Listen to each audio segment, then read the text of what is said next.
ನಮಸ್ಕಾರ ಸ್ನೇಹಿತರೆ, job centre YouTube ಚಾನಲ್ಗೆ ಸ್ವಾಗತ. ಸ್ನೇಹಿತರೆ, ಇದೇ ಮೊದಲನೇ ಬಾರಿ ನಮ್ಮ ವಿಡಿಯೋ ನೋಡ್ತಿದ್ರೆ ಪ್ಲೀಸ್ ಸಬ್ಸ್ಕ್ರೈಬ್ ಮಾಡಿ ಮತ್ತು ನಿಮ್ಮ ಸ್ನೇಹಿತರಿಗೂ ಶೇರ್ ಮಾಡಿ. ಸ್ನೇಹಿತರೆ, ಇಂಡಿಯನ್ ಕೋಸ್ಟ್ ಗಾರ್ಡ್ ನೇಮಕಾತಿ ಹೊಸ ಅಧಿಸೂಚನೆ ಬಿಡುಗಡೆಯಾಗಿದ್ದು, ಈ ಒಂದು ಅಧಿಸೂಚನೆ ಮಿನಿಸ್ಟ್ರಿ ಆಫ್ ಡಿಫೆನ್ಸ್ ಇಲಾಖೆಯಿಂದ ಬಿಡುಗಡೆಯಾಗಿದೆ. ಸೊ ಇದನ್ನು ಎಲಿಜಿಬಿಲಿಟಿ ಕಂಡೀಷನ್ ಏನಿರುತ್ತೆ, ಎಜುಕೇಷನ್ ಕ್ವಾಲಿಫಿಕೇಷನ್ ಏನು, ಏಜ್ ಎಷ್ಟಿರಬೇಕು, ವೇತನ ಶ್ರೇಣಿ ಎಷ್ಟು, ಎಲ್ಲವನ್ನು ಈ ವಿಡಿಯೋದಲ್ಲಿ ನೋಡ್ತಾ ಹೋಗೋಣ. ವಿಡಿಯೋನ ಸ್ಕಿಪ್ ಮಾಡದೆ ಕೊನೆವರೆಗೂ ನೋಡಿ. ಸ್ನೇಹಿತರೆ, ಭಾರತೀಯ ಕೋಸ್ಟ್ ಗಾರ್ಡ್ ನೇಮಕಾತಿ 2024 ಹುದ್ದೆ ಹೆಸರು ನೋಡುವುದಾದರೆ ನಾವಿಕ ಜನರಲ್ ಡ್ಯೂಟಿ. ಒಟ್ಟು ಹುದ್ದೆಗಳು ಬಂದ್ಬಿಟ್ಟು 260 ಹುದ್ದೆಗಳಿಗೆ ಹೊಸ ಅಧಿಸೂಚನೆ ಬಿಡುಗಡೆ ಮಾಡಲಾಗಿದೆ. ಈ ಎಲ್ಲ ಹುದ್ದೆಗಳಿಗೆ ವಿದ್ಯಾರ್ಹತೆ ನೋಡುವುದಾದರೆ ಭಾರತೀಯ ಕೋಸ್ಟ್ ಗಾರ್ಡ್ ನೇಮಕಾತಿ ಅಧಿಸೂಚನೆಯ ಪ್ರಕಾರ ಯಾವುದೇ ಮಾನ್ಯತೆ ಪಡೆದ ಮಂಡಳಿಗಳು ಅಥವಾ ವಿಶ್ವವಿದ್ಯಾಲಯಗಳಿಂದ 12ನೇ ತರಗತಿಯನ್ನು ಪೂರ್ಣಗೊಳಿಸಿರಬೇಕು.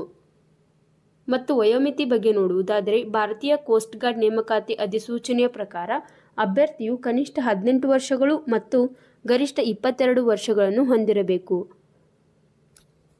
ಮತ್ತು ಈ ಎಲ್ಲ ಹುದ್ದೆಗಳಿಗೆ ವಯೋಮಿತಿ ಸಡಿಲಿಕೆ ಬಗ್ಗೆ ನೋಡುವುದಾದರೆ ಒಬಿಸಿ ಅಭ್ಯರ್ಥಿಗಳಿಗೆ 3 ವರ್ಷಗಳ ಕಾಲ ವಯೋಮಿತಿ ಸಡಿಲಿಕೆ ಇರುತ್ತೆ. ಹಾಗೆ SC/ST ಅಭ್ಯರ್ಥಿಗಳಿಗೆ 5 ವರ್ಷಗಳ ಕಾಲ ವಯೋಮಿತಿ ಸಡಿಲಿಕೆ ಇರುತ್ತದೆ.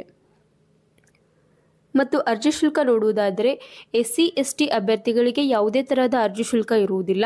ಹಾಗೆ ಎಲ್ಲ ಇತರ ಅಭ್ಯರ್ಥಿಗಳಿಗೆ 300 ರೂಪಾಯಿ ಅರ್ಜಿ ಶುಲ್ಕ ಇರುತ್ತೆ.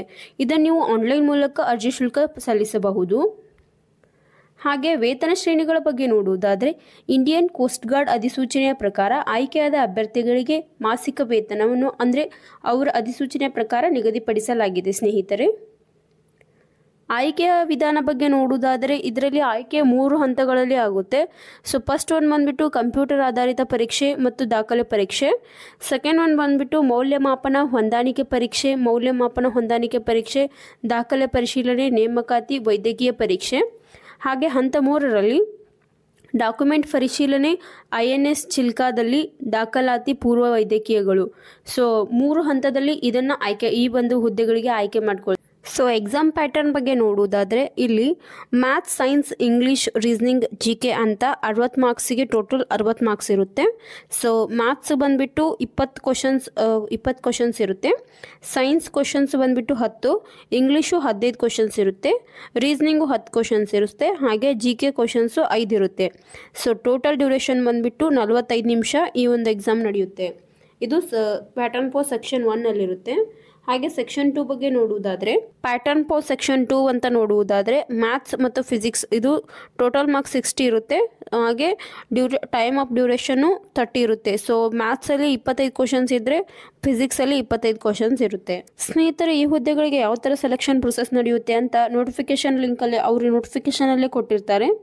So the selection of candidate is based on all India order of merit based on their performance in stage 1, stage 2, stage 3 and stage 4. ಹಂತ 1, ಹಂತ 2, ಹಂತ 3, ಹಂತ 4 ಅಂತ 4 ಹಂತವಾಗಿ ಮಾಡಿಬಿಟ್ಟು ಅದರಲ್ಲಿ ಅದವ್ರಿಗೆ ಈ ಒಂದು ಹುದ್ದೆಗಳಿಗೆ ಆಯ್ಕೆ ಮಾಡ್ಕೊಳ್ತಾರೆ.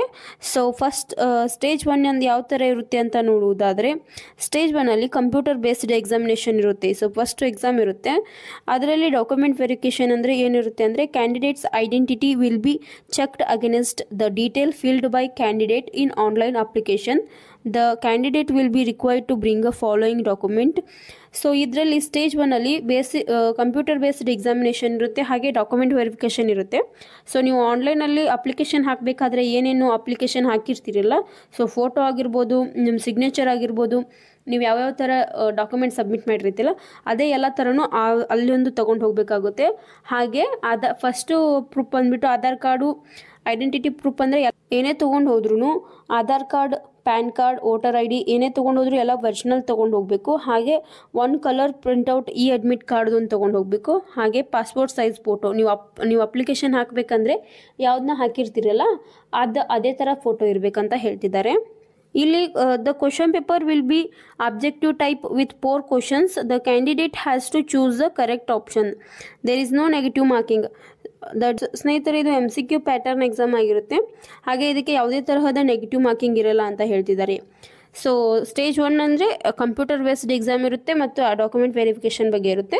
ಸೊ ಸ್ಟೇಜ್ 2 ಬಗ್ಗೆ ನೋಡುವುದಾದರೆ based on performance in computer based examination ratio decided by ICG and available vacancies candidate will B shortlisted for stage 2 and provisional e-admit card is issued. So stage 2 ಅಲ್ಲಿ ಯಾವ ಥರ ಸೆಲೆಕ್ಷನ್ ಮಾಡ್ಕೊಳ್ತಾರಂದರೆ, ನೀವು computer based ಎಕ್ಸಾಮಿನೇಷನಲ್ಲಿ ಏನು ನಿಮ್ಮದು ನೀವು computer based examination ಇರುತ್ತಲ್ಲ, ಅಲ್ಲಿ ನೀವು ಎಷ್ಟು ಮಾರ್ಕ್ಸ್ ತೊಗೊಂಡು ಪಾಸ್ ಆಗಿರ್ತೀರಲ್ಲ ಅದ್ರ ಮೇಲೆ ಡಿಪೆಂಡ್ ಆಗಿರುತ್ತೆ ನೀವು ಸ್ಟೇಜ್ 2ಗೆ ಅವೈಲಬಲ್ ಆಗಿರ್ತಿರೋ ಇಲ್ಲ ಅಂತ. ಸೊ ಸ್ಟೇಜ್ 1 ಪಾಸ್ ಆದರೆ ಸ್ಟೇಜ್ 2ಗೆ ಅಡ್ಮಿಟ್ ಕಾರ್ಡ್ ನಿಮಗೆ ಬರುತ್ತೆ. ಸೊ ಸ್ಟೇಜ್ 2 ಅಲ್ಲೇ ಇದರಲ್ಲಿ ಫಿಸಿಕಲ್ ಫಿಟ್ನೆಸ್ ಟೆಸ್ಟ್ ಮತ್ತು ಡಾಕ್ಯುಮೆಂಟ್ ವೆರಿಫಿಕೇಷನ್ ಅಂತ ಇರುತ್ತೆ. Candidate undergoing PET physical test their own risk all candidate. ಹಾಗೆ 20 ಸ್ಕ್ವೇರ್ ಅಪ್ಸ್ ಇರುತ್ತೆ, ಹಾಗೆ 10 ಪುಷಪ್ ಮಾಡಬೇಕಾಗಿರುತ್ತೆ. ಆಮೇಲೆ ಡಾಕ್ಯುಮೆಂಟ್ ವೆರಿಫಿಕೇಷನಲ್ಲಿ all information provided in online ಯಾವ ಥರ ನೀವು ಸರ್ಟಿಫಿಕೇಟ್ ಆಗಿರ್ಬೋದು, ನಿಮ್ಮದು 10th 12th Aadhaar card photo signature ಎಲ್ಲ ಯಾವ ಥರ ಅಪ್ಲೋಡ್ ಮಾಡಿರ್ತಾರಲ್ಲ ಅದೇ ಥರ ಇಲ್ಲಿ ತೊಗೊಂಡು ಹೋಗ್ಬೇಕಂತ ಹೇಳ್ತಿದ್ದಾರೆ. ಸೊ ಥರ್ಡ್ ಒನ್ ಅಂದರೆ ಇದರನ್ನು ಬಂದುಬಿಟ್ಟು ರಿಕ್ರೂಟ್ಮೆಂಟ್ ಮೆಡಿಕಲ್ ಎಕ್ಸಾಮಿನೇಷನ್ ಅಂತ ಇರುತ್ತೆ. So preparation of final merit list ಅಂದರೆ ಇದು ಸ್ಟೇಜ್ 3. ಸ್ಟೇಜ್ 3ಅಲ್ಲಿ ಏನು ಮಾಡ್ಕೊಳ್ತಾರೆ ಅಂದರೆ ICG will carry out the reverification of document submitted by candidates and only those candidate will be considered for merit preparation who will qualify the document verification and declared fit in initial official medicals. All India merit list will be prepared based on marks scored by candidate in stage 1 and number of available vacancies. The tie-breaking rule in merit in case of 2 or more.